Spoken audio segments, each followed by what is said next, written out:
Well, you scraped the bottom of the barrel and you found my YouTube channel. Well done. Welcome to 16 Cave. How long have you been on YouTube? Should probably have one of those Netflix signs that says, are you still watching? But yeah, well done. You found my video. Now let's have a look at the PS4 Spider-Man by Hot Toys.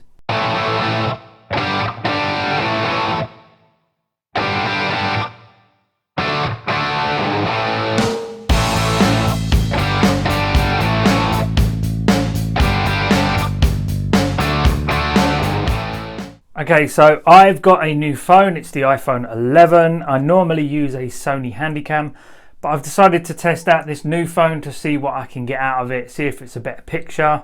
I've also got a microphone attached, so I'm hoping the sound comes out pretty good. Now, normally with my reviews, I'll get a box and I'll show the whole box and the packaging and all that. But there's been a slew of the PS4 Spider-Man by Hot Toys videos out there. There's just loads of them. But I'm just a regular collector. I collect Hot Toys and 1/6 scale figures in general. So I figured this time, let's just get a really good look at this figure. And I just want to show this off because I am absolutely in love with this figure. And more importantly, I'm in love with the design that Insomniac Games came up with for Spider-Man. It's fantastic. Okay, first up, I really like the PS4 game. It's one of my favorites. The graphics are great, the gameplay is awesome. I think I love this suit for Spider-Man more than any other suit I have ever seen Spider-Man wear. And I know that's going to be a bit controversial to some because there's so many out there and everyone has their favourites. But I don't know why, but this suit itself is so eye-catching. And it embodies the pure iconography of Spider-Man while also adding something new to the design, and it just makes me smile every time I look at it. I keep looking at the Homecoming version, and then I don't know why, I'm just going to get this guy out and we're just going to put them next to each other very quickly just so you can have a look at them. And I know this is a lot of people's favourite, the Homecoming Spider-Man. Some people actually like the Far From Home design with the sort of darker charcoal rather than the blue, and it is a pretty good design. I'm not a massive fan of the spider in the middle. I just think it's a little small. In fact, I think it looks more like a tick than it does a spider, but it's definitely not the worst design I've ever seen. But I don't know why every time I look at them together, my eye just keeps getting drawn to this guy. He cuts such a fantastic silhouette. I have to say though, one of the things I don't like as much on this PS4 Spider-Man as I do on this is the fact that the eyes are sort of further into the head here, so they're actually somewhat flush with the sort of normal face, whereas the eyes are a bit bugged out here and they stick out a little bit more 3D, which I would have preferred if they were a bit more like this and actually went into the head sculpt a little bit more. But it's not a big deal. Probably my only minor gripe about this entire figure and design in total, so I can't really complain. It's almost a moot point. But anyway, let's get this guy back out of the way and we're going to just have a quick look at what this guy comes with. Man, look at all that stuff he comes with. I mean, there is so much here. He's got all these different web slingers here. They're all different kinds of tech gadgets, and there's this sort of, I think this is like a web bombing thing, and this is, well, some sort of other sort of device, like a homing device or web bomb, something like that. I think there's like trackers that get stuck to things. I'm not 100% certain. Like I said, I've played the whole game. I've even bought the DLC, but I never used all the gadgets in the game, and I still can't remember half of them. But I'll tell you what I did do was I very rarely ever used another suit in the game other than the original one. One of my favourite accessories is the spider drone here. Such great detail in this, and the feet articulate, although they do feel a little bit, they're so small and thin that, you know, I'm really worried that I could break them. There's a bit of resistance in the joint here, so if you turn them too much I feel you could snap them. But I really like the design. They've even gone down the bottom and they've actually painted the base. You've got this really cool web design on there. I think part of the reason we got so many accessories with this guy is because they were all already in a computer somewhere 3D made by Insomniac Games. So it wouldn't have taken a lot to tweak the designs and stuff, have some printed out, tweak those, make molds, and then make the accessories. And I think that's why we got quite a few different high quality accessories. But my second favourite is this little tiny spider plushie. That looks very cool, doesn't it?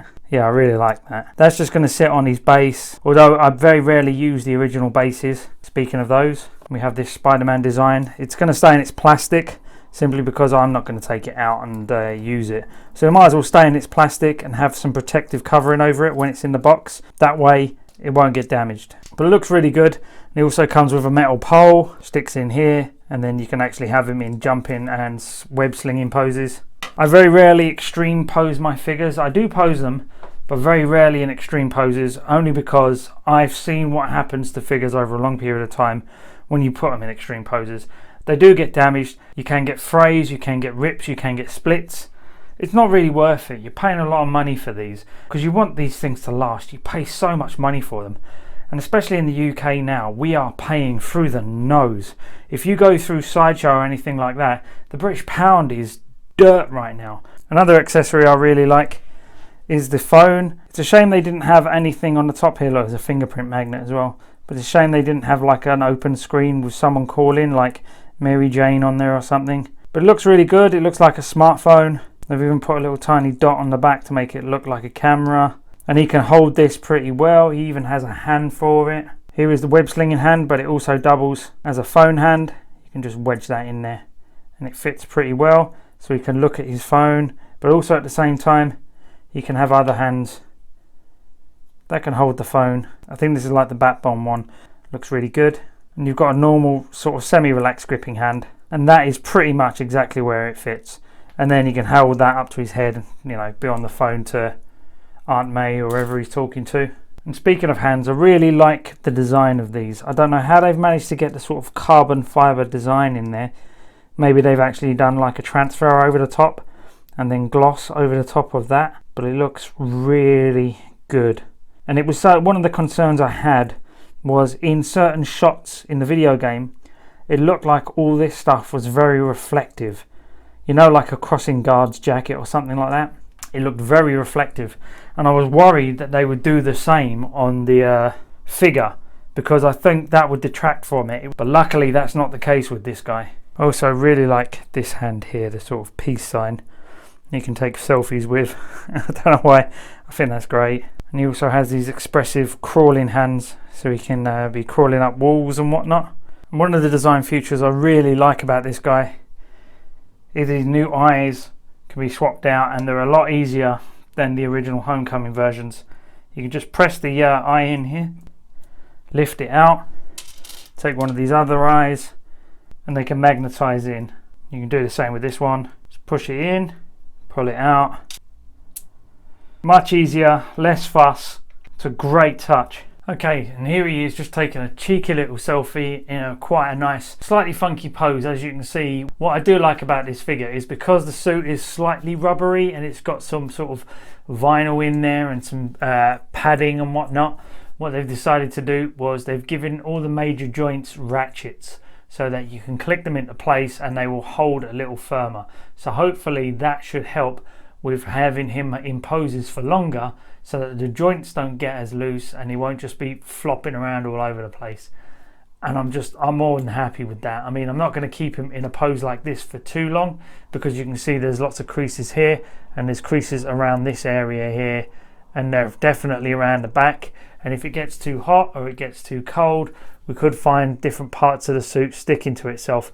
I don't think that is as big a problem here in the UK as it would be in, say, places where, you know, it's hot as hell.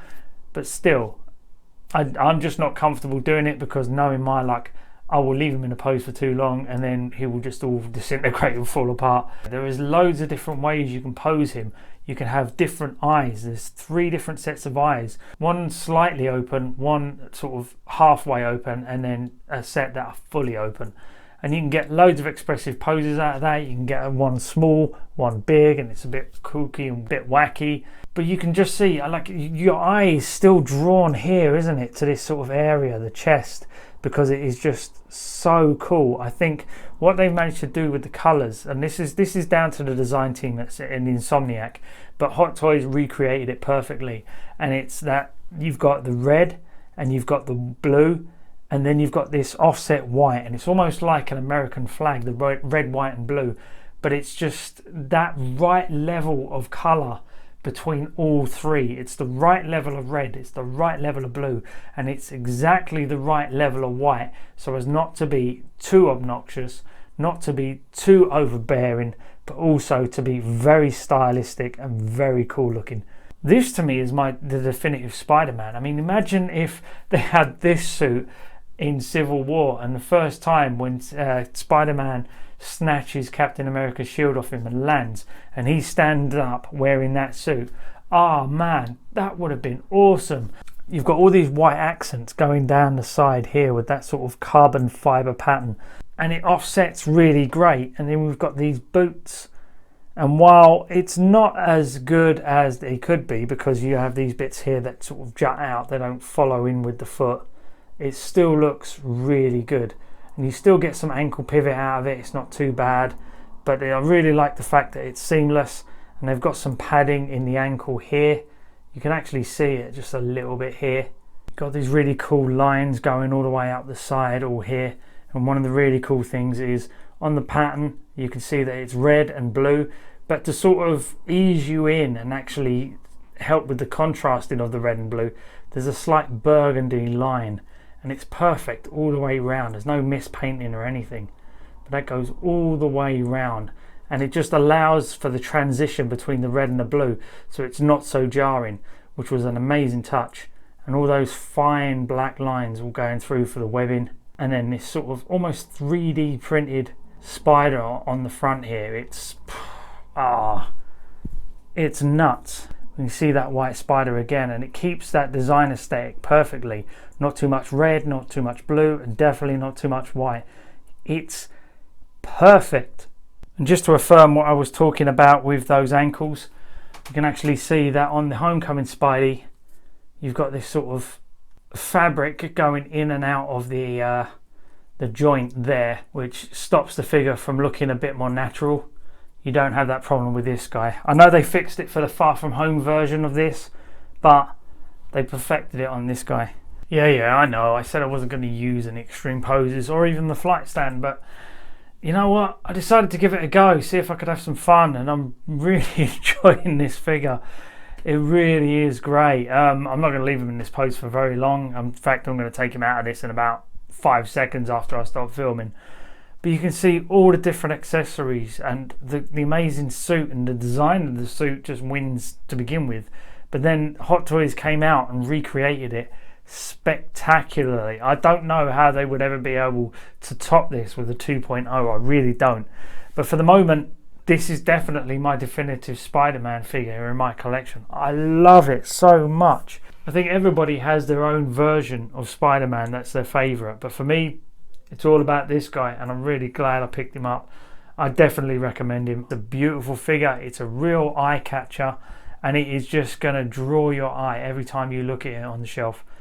Top work by Hot Toys, an amazing design by Insomniac Games. I love it. See, sometimes Sony can get things right. They mostly fuck it up though. Okay guys, that was the video. This was shot on my new camera with a little bit of a microphone on the side. Do you prefer this? Did you prefer the old way? Let me know in the comments. But I think if I've got a choice, I think this will be my more preferred way of filming from now on, just with the iPhone 11, because it's got a better camera on it than my original Sony Handycam. Plus the microphone on this is a little better. I think you can hear my voice a little easier.